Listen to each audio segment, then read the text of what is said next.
आज प्रधानमंत्री नरेंद्र मोदी ने समावेशी विरासत की भी बात की, जिसमें कोई जाति पाति आदिवासी वनवासी का कोई भेद ना हो। इसे आप थोड़ा स्वामी जी समझाएं, क्योंकि सप्त मंदिर में उन्होंने पूजा अर्चना की।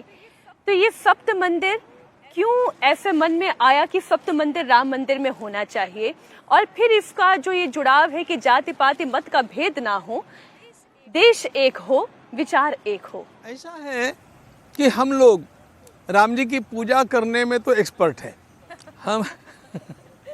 हम परिक्रमा भी कर लेते हैं, सब कुछ कर लेते हैं, but what is the message of his life, उनके जीवन का संदेश क्या है, उसका विचार करना चाहिए। और वो जो संदेश हम देखते हैं तो एक बात ध्यान में आती है, भगवान श्री राम ने सबको जोड़ने का प्रयास किया। अयोध्या से वे चले तो श्रृंगवेरपुर के भीलों को उन्होंने अपने साथ जोड़ा।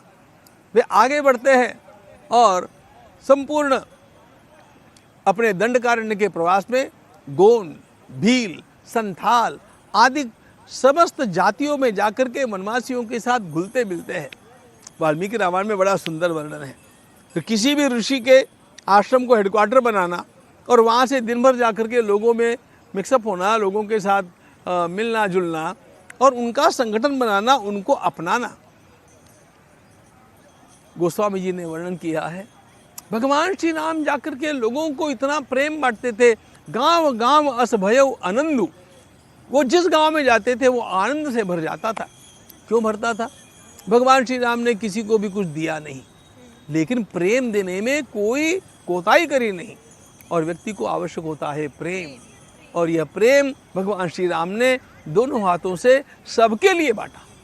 तो यह जो भगवान के जीवन का संदेश है कि सब अपने हैं, कोई पराया नहीं है। अरे जब हम वसुधैव कुटुंबकम कहते हैं तो उसका अर्थ क्या होता है?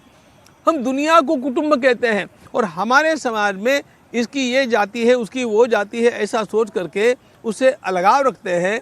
तो इसका अर्थ ये हो गया ना कि हमने राम की पूजा की, लेकिन हमने राम के हृदय को समझने का प्रयास नहीं किया। आज माननीय प्रधानमंत्री महोदय ने इसी बात को समझाया। इसी बात को समझाने के लिए सप्त मंदिरों की निर्मित वहाँ पर हुई। अब देखो, महर्षि वाल्मीकि का मंदिर है, महर्षि वशिष्ठ मुनि का है, विश्वामित्र मुनि का है, अगस्त मुनि का है, फिर देवी अहल्या का मंदिर वहाँ पर है, फिर निषादराज गुह का मंदिर वहाँ पर है, फिर शबरी माता का मंदिर है, जटायु का है, वो हमारी छोटी सी गिलहरी भी वहाँ पर बैठी है। ये सब जो है अलग अलग प्रकार के, लेकिन भक्ति भाव से।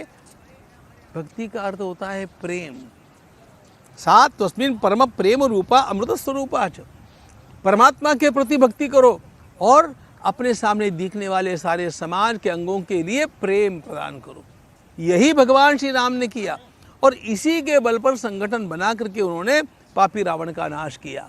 आज भी हमारे देश को खड़ा होने के लिए सबसे बड़ी आवश्यकता होगी तो इस समरसता की आवश्यकता है।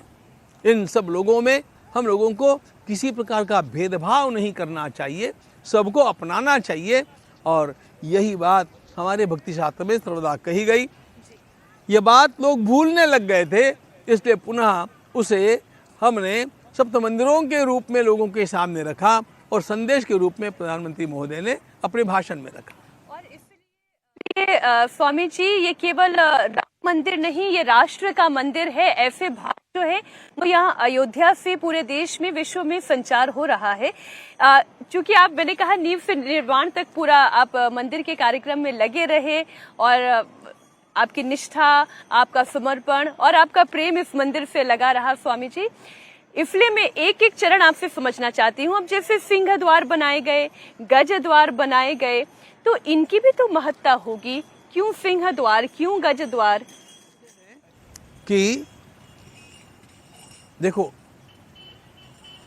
भगवत गीता का 10वां अध्याय ये विभूति योग है, और उस विभूति योग में भगवान ने अलग अलग विभूतियों में मैं कैसे अंश रूप में बैठा हूँ ये बताया। जैसे स्रोतसाम अस्मि जाह्नवी, नदियों में गंगा मेरी विभूति है, पर्वतों में हिमालय मेरी विभूति है। विभूति होने का अर्थ क्या होता है? भगवान के किसी विशिष्ट गुण का उसमें प्रकर्ष है। हम जब हाथी का स्मरण करते हैं ध्यान रखना चाहिए, हमारे भगवान गणपति का मस्तक ही हाथी का है। हाथी अत्यंत बुद्धिमान है, हाथी विवेकी होता है और उसका दर्शन शुभ शकुन माना गया है, इसलिए गणेश जी का प्रथम पूजन है। तो एक अत्यंत बड़ी शक्ति के रूप में और मांगल्य के रूप में हाथी है, शौर्य के रूप में और निर्भयता के रूप में सिंह है, विवेक के रूप में हंस है। ऐसे ये सभी के सभी किसी न किसी अत्यंत श्रेष्ठ सद्गुण के प्रतीकों के रूप में वहाँ पर विराजमान होते हैं। प्रतीकों का दर्शन करने से हमारे भीतर वो भाव जागृत होते हैं। आज प्रधानमंत्री नरेंद्र मोदी ने अपने संबोधन में एक बात कही कि हमें आवश्यकता है कि हम अंग्रेजों के द्वारा हमारे मन में बैठाई गई उस मानसिक गुलामी से भी पूर्णतः आजाद हो जाएं। उन्होंने मैकाले की शिक्षा पद्धति का भी जिक्र किया कि उन्होंने इस बात का भी जिक्र किया कि हम लोकतंत्र हमें बाहर से कोई आकर सिखा नहीं सकता, हमारी तो समझ और हमारी सभ्यता ही लोकतंत्र पर आश्रित रही है हमेशा।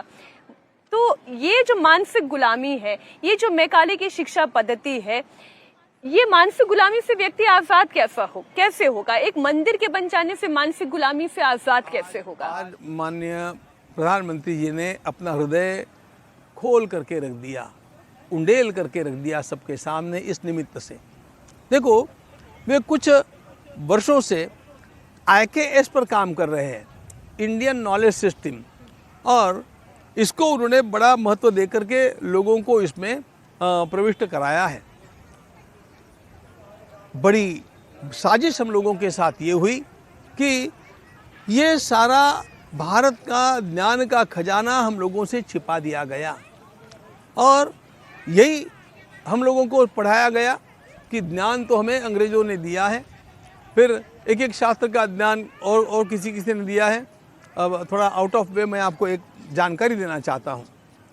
अभी परसों 15 दिन पहले यूनिवर्सिटी ऑफ मैनचेस्टर ने एक डिक्लेरेशन दिया है।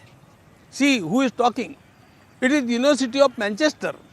और उन्होंने क्या किया है, उन्होंने कहा कि लॉ ऑफ ग्रेविटेशन ये न्यूटन ने नहीं खोजा, लॉ ऑफ ग्रेविटेशन और ऐसे 3 लॉज उसने भारत से लिए और अपने नाम पर खपा दिए। और ये उन्होंने केवल ऐसे ही नहीं कहा है, उनकी वेबसाइट पर जाकर के आप देख सकते हैं, ये सारे नियम भारत के वैशेषिक दर्शन से आए हैं, ऐसा उन्होंने एग्जैक्टली पिन पॉइंट करके कहा है।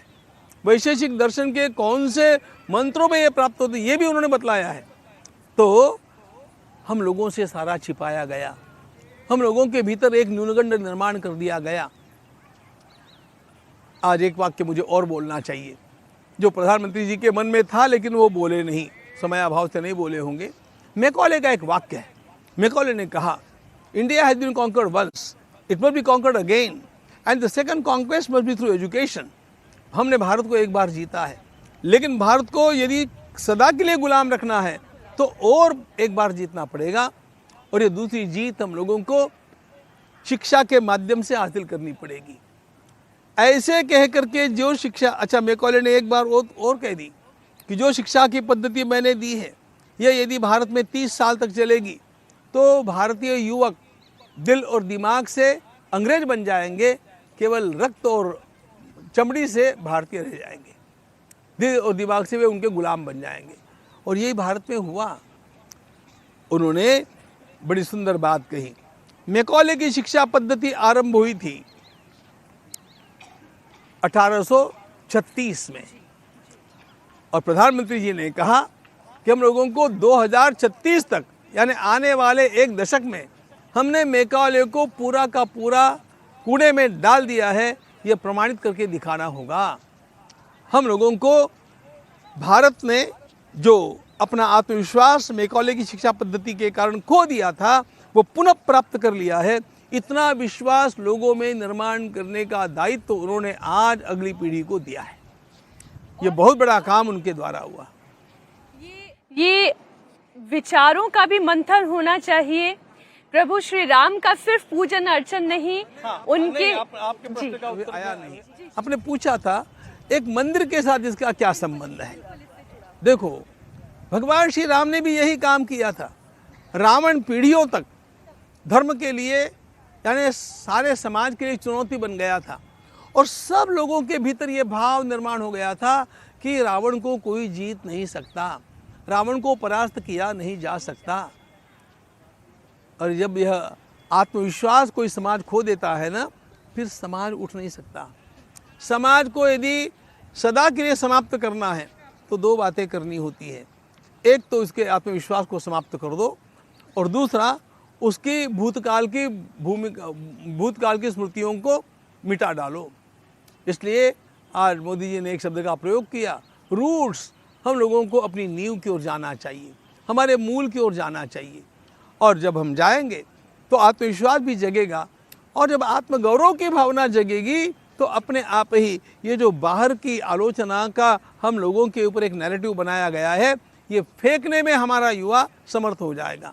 भगवान श्री राम ने इस नैरेटिव को तोड़ा कि रावण का पराभव कभी किया नहीं जा सकता है, सारे देवताओं को उसने गुलाम बनाया है। भगवान श्री राम ने अपने बल पर उसको तोड़ दिया। राम जी का आदर्श लेकर के हम लोगों को भी शिक्षा के क्षेत्र में इस बात को तोड़ना है।